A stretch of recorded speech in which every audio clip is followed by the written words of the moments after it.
Демек біздер жаңылыспай басқа жаққа кетіп қалмауымыз керек екен.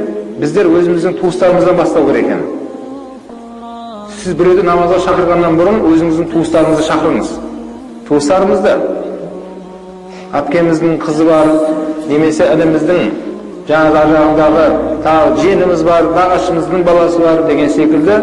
Өйткені біреуді дінге шақырғаннан бұрын өзіңізде мына жақта әлі дінге келе алмай жатқандар болса, ол бізге сын болады. Және Пайғамбар алейхиссаламның жасап кеткен жол бойынша жүрмегендіктен біз көп жетістікке жете алмай қаламыз. Кімнен бастау керек екен? Туыстан бастау керек. Омар ибн Хаттабтың да дінге келуіне сол туысы себеп болған. Қарындасы өзінің. Расул алейхиссаламды сол қылышын суырып алып, сол Мұхаммадтың қанын ағызамын деп кетіп бара жатқан кезде, сол кезде бір адам сол сөзді айтқан.